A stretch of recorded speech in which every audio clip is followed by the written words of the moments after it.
સ્થાનિક સ્વરાજ્યની ચૂંટણી માટે આજનો દિવસ એક ખાસ કરીને મહત્વનો મહાનગરપાલિકાના ઉમેદવારો અંગે બેઠકમાં ગહન ચર્ચાઓ થઈ રહી છે। બપોર સમય સુધીના ગાળા દરમિયાન એક બેઠક મળશે અને ત્યારબાદ રાજુ કરપડા જેઓ ભાજપની અંદર જોડાવાના છે। આજે બપોર બાદથી લઈને મોડી રાત સુધી ભારતીય જનતા પાર્ટીની એક બાદ એક ઉમેદવારી યાદીઓ જે છે તે બહાર આવનાર છે। કેટલાક દાવેદારો જે છે કે જેમની ટિકિટ કન્ફર્મ માનવામાં આવી રહી છે કે આ ઉમેદવારને ભાજપે ટિકિટ આપવાની જરૂરિયાત છે, ફરજિયાત છે, તેમને લોકોને ફોર્મ ભરવા માટેની તૈયારીઓ પણ શરૂ કરવામાં સૂચનાઓ જે છે તે બપોર બાદથી આપવામાં આવશે। આખો વિડીયો જોતા પહેલા હજુ પણ અમારી ચેનલને સબસ્ક્રાઇબ નથી કરી તો યુટ્યુબ પર સબસ્ક્રાઇબ કરો અને ફેસબુક અને ઇન્સ્ટાગ્રામ પર ફોલો કરો।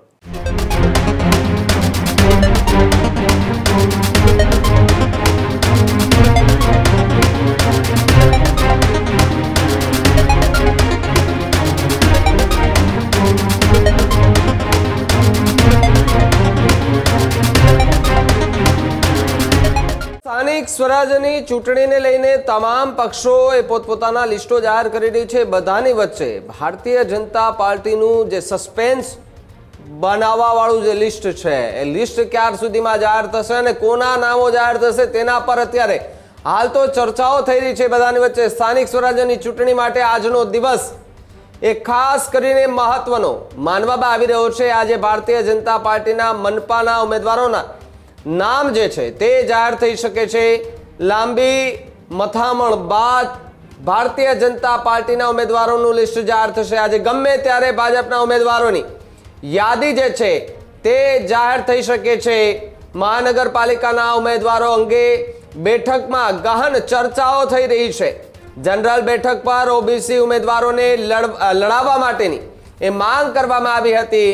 ભાજપની ટિકિટ પર લડતા એ ઉમેદવારોના જે છે તે કહી શકાય કે નિવેદનો પણ કેટલા બધા આવ્યા છે। ભારતીય જનતા પાર્ટીમાંથી કેટલા એવા ચહેરાઓ છે કે જે પોતે નહીં પરંતુ પોતાના પક્ષને લઈને મહેનત કરવા માટે અને ભારતીય જનતા પાર્ટી કોઈને પણ ટિકિટ આપે એમને જીતાડવા માટે અને પોતાનો ગઢ જે છે તે વધુ મજબૂત બનાવવા માટે સક્ષમ રીતે એકદમ મહેનત જે છે તે પોતાના વિસ્તારમાં કરી શકે। ત્યારે મહાનગરપાલિકાના ઉમેદવારો અંગે બેઠકમાં જે છે તે ચર્ચા થઈ ત્યારે ભાજપની ટિકિટ પર લડવા એ ઉમેદવારોનો રાફડો જે છે તે ક્યાંક ને ક્યાંક ફાટતો દેખાઈ રહ્યો છે ને આજે યાદી જાહેર થતાં જ કોની કોશિશ રંગ લાવી તે પણ સ્પષ્ટ થશે અને મોટા ભાગના ચહેરાઓ જે છે તેમની ટિકિટ ભારતીય જનતા પાર્ટીનું હાઈકમાન્ડ કાપી પણ શકે છે। જી હા, મોટા ચહેરાઓ જે છે તેની ટિકિટ પણ આ વખતે કદાચ કપાય તેવી પૂરેપૂરી સંભાવનાઓ જે છે તે અત્યારે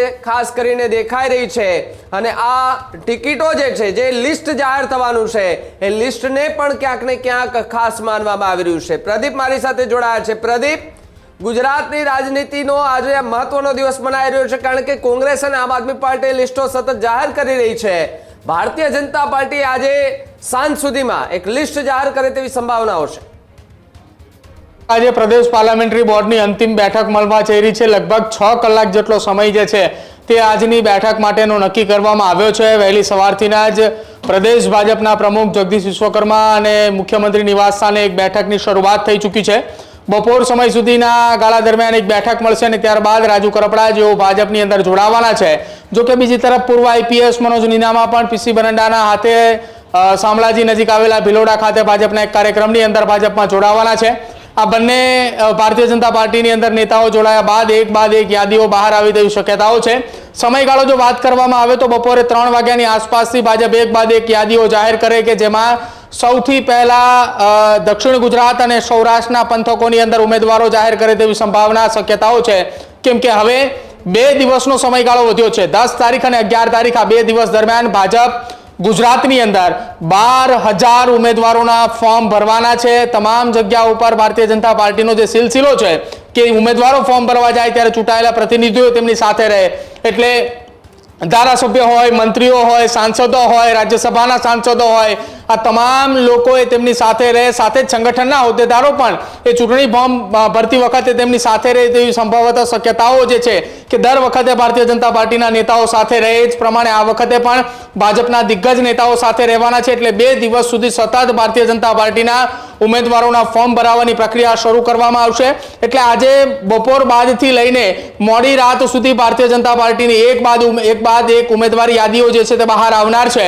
એ તમામની વચ્ચે જે છેલ્લા 24 કલાકથી એક કમઠાણ ચાલી રહ્યું છે કે ભાજપે કોને ટિકિટ આપશે કોને નહીં આપે, જેમાં કેટલીક એ ટર્મ્સ એન્ડ કન્ડિશનો જે ભારતીય જનતા પાર્ટી દ્વારા લાગુ કરવામાં આવી છે કે 3 વખતથી વધારે ચૂંટણી ન લડી શકે, એટલે કે 3 વખત ચૂંટણી લડી ચૂક્યા હોય એવા ઉમેદવારોને ટિકિટ નહીં આપવાની, 60 વર્ષની વય મર્યાદા નક્કી કરેલી, યુવા ઉમેદવારોને પ્રાધાન્ય આપવું.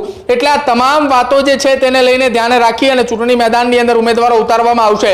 કેટલીક જગ્યા ઉપર જનરલ બેઠક ઉપર ઓબીસી મજબૂત દાવેદાર હોય તેમને ટિકિટ આપવી, તેને લઈને પણ ચર્ચાઓ ગહન ચાલી હતી, તેને લઈને પણ ઘમાસાણ થયું હતું. હવે આ તમામ મુદ્દાઓને આખરી ઓપ આપવા માટે આજની અંતિમ બેઠક છે.